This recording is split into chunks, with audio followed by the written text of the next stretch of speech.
Welcome to the Bookworm Duo, where we explore a variety of books. Let's get started. Today, we're doing a deep dive into an absolutely extraordinary collection of short stories, The Week of Colors, by the Mexican literary giant Elena Garro. Our mission for you is to really get into the core insights of these incredibly layered stories. We want to focus on how she used her unique voice to expose these painful, often hidden realities in Mexican society. Right. I mean, she Yeah. was such a bold innovator. Her style was just so fluid, so organic. It felt like it was barely manipulated at all. Which was a huge contrast to the much heavier sort of sculptural style of her contemporary And former husband, Octavio Paz. Exactly. And that distinction is just so vital because for decades, Garro's public life, her, chaotic and often convulsive personal persona, it really overshadowed her genius. It really did. But on a purely literary level, she was a true pioneer of magical realism. I mean, you have to remember her first novel, Recollections of Things to Come, was initially rejected For being too weird, right. for being too weird, and then it became this major success, and that's where you get all the constant comparison, even claims of influence, over Gabriel Garcia Marquez's 100 Years of Solitude. I find that comparison fascinating, but what really defines her work for me is how intensely specific and human it is. When we look at The Week of Colors, what strikes you as the main tool she uses to get these uncomfortable truths across? Oh, it's the vantage point, 100%. Garro consistently uses the perspectives of those stripped of traditional power. So, women, indigenous servants, and especially children. They're the ones who see things clearly. They are. They're the characters who see reality for what it is, a place where history, magic, and oppression are all happening at the same time. We're going to see how she uses that marginalized viewpoint to deliver these constant aha moments, making the weird feel completely understandable. Perfect. Okay, so let's start with one of the most intellectually compelling themes in the collection. This inescapable weight of history. For Garro, the past isn't even past. Not at all. It's an active participant in the present. And we see that right away in the first story. It's the Tlaxcalteca's fault. Yeah, talk about that one. It shows us a woman, Laura, whose internal reality is just constantly slipping between modern Mexico City and Tenochtitlan in 1521, right at the moment of the conquest. And you have this brilliant contrast. Her modern husband, Pablo, is this abusive housemaster who's described as having no memory at all. He's like an empty vessel. An empty vessel, exactly. But in her other timeline, she keeps running into her cousin husband, who's a defeated Aztec warrior. He's the one who feels real. He's the one who is fully human. He's grievously injured from the conquest, and he calls Laura a traitor for her fear. And Garro gives us this stunning visceral detail. The blood trickling from his wound writes that his heart still held my words and my body. Wow. And it's in that impossible moment, that time warp, that Laura has this realization. Time and love are a single thing. That is it's revolutionary. To think that memory and affection are literally the same dimension. So how does that idea of history and time connect to personal fate in the collection? Well, it sets up the theme of destiny perfectly, because if time and love are one thing, then individual fate is just a current you can't escape, no matter what you do. We see this explored in the story Our Lives Are Rivers, which focuses on the young girls, Lelai and Eva. Right, and they're looking at a newspaper photo. They're fixated on it. It's a photo of an executed General Rueda Quijano, who is only 27. The photos show him walking insolently toward the firing wall. He pauses for a smoke, says goodbye in English, and then motionless forever. And the girls are just tormented by this sudden, irreversible end. They try to imagine him being reincarnated, but it's their uncle, Boney, who puts it all into perspective. He does. He gives us that famous line, "Our lives are fated as the rivers that gather downward to the sea we know as death." Such a powerful image.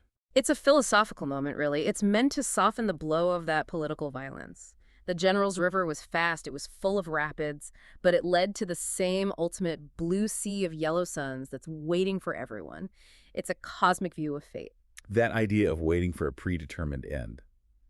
It brings us to our next major theme. Oh. The painful cost of illusory wealth and waiting for a reality that's never going to arrive. And the perfect example of this is What Time Is It? We meet Lucia Maitre, who I call the waiting woman, in this luxurious Paris hotel. And she is defined purely by this. Mm-hmm.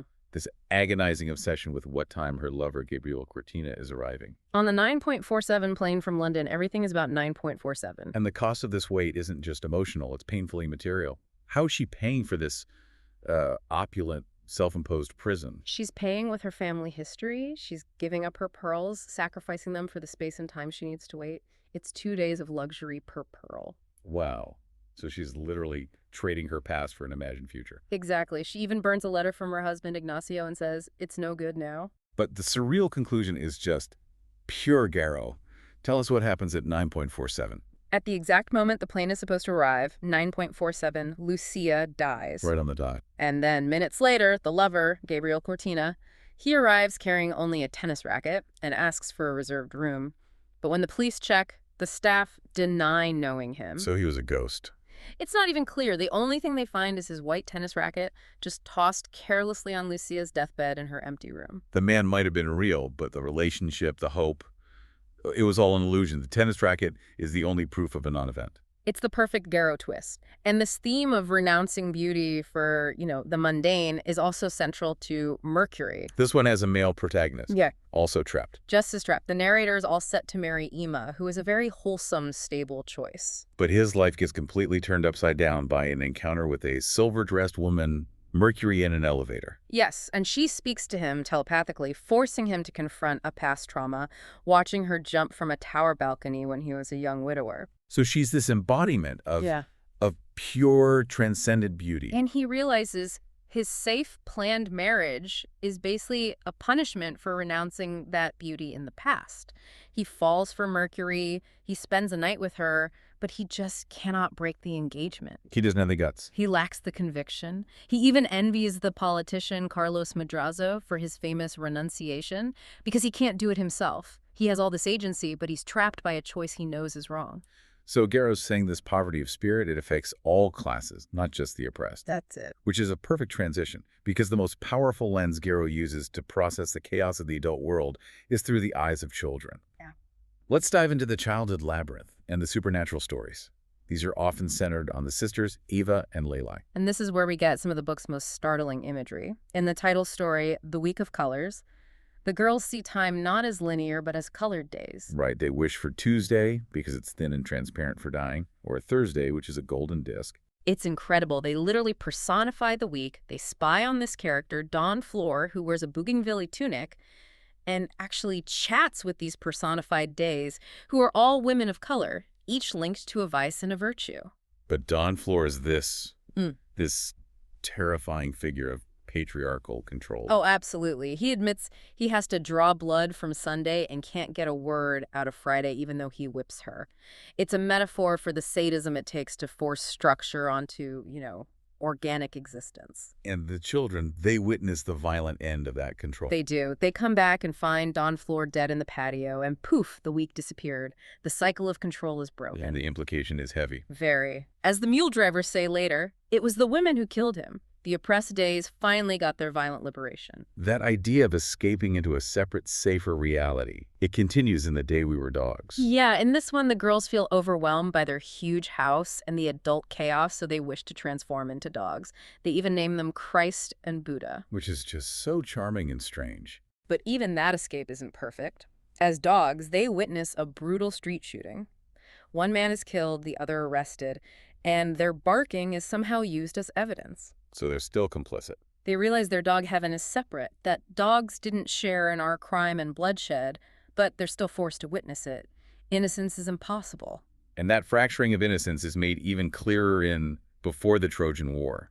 Here, the narrator and Eva were once one, this ultimate union. And it shatters when they read the Iliad, which they found hidden under their mother's pillow. They take opposing sides, Achilles versus Hector. And this intellectual split actually fractures their physical world. Immediately. Garro writes, the knife sound was separate from the onion smell.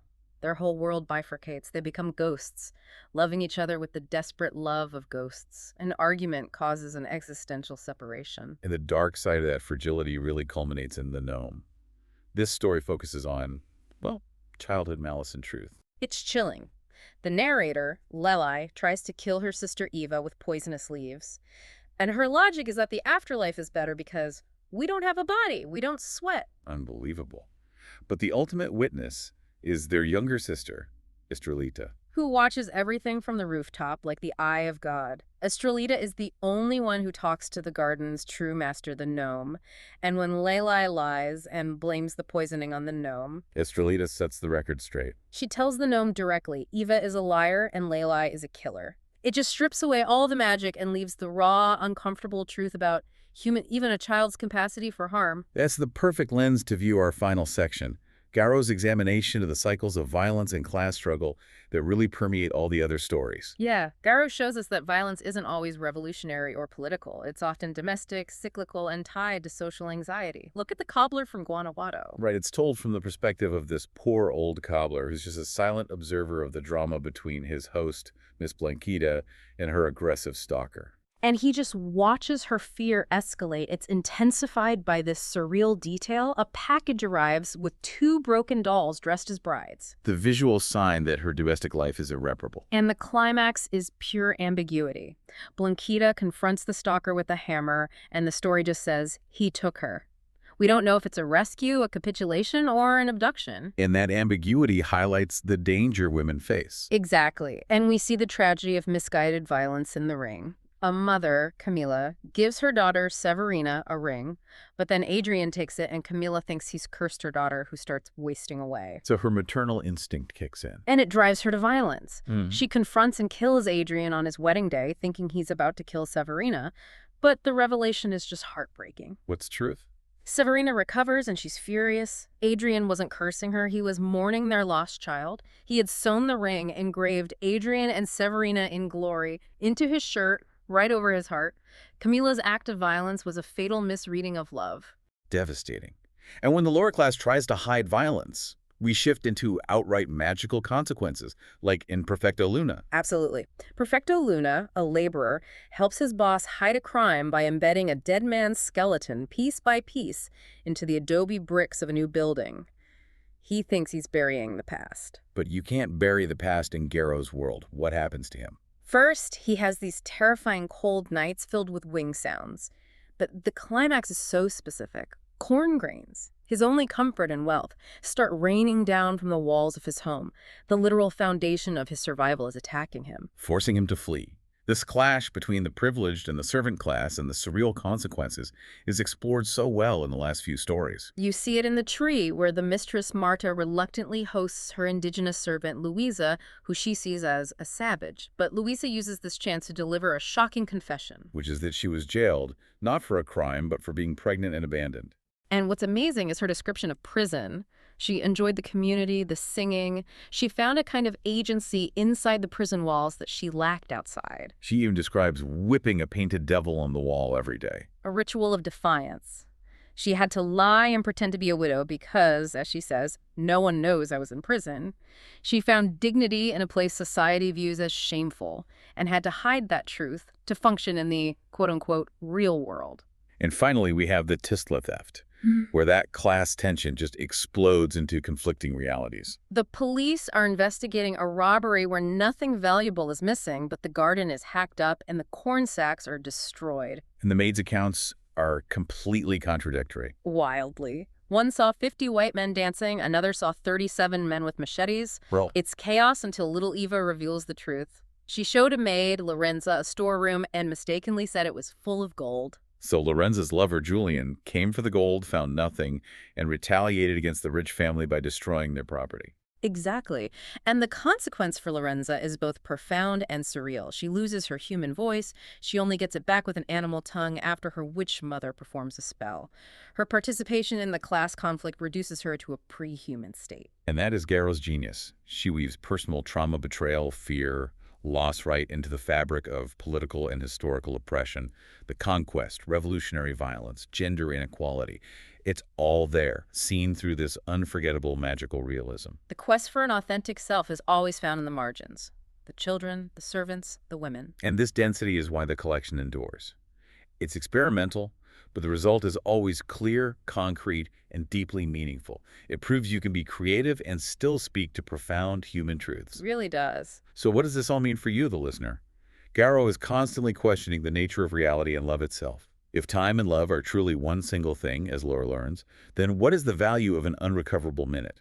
What's the price paid by the waiting woman, Lucia Mitre, for that minute she waited for a love that wasn't real? Or the ultimate cost of the beauty the man in Mercury renounced for the mundane. Garro is asking us to look closely at our choices and the rivers we're all flowing down. That's something to mull over. Thanks for joining us. Subscribe for more bookish adventures and hit that like button if you enjoyed the ride. Don't forget to share the knowledge, spread the word.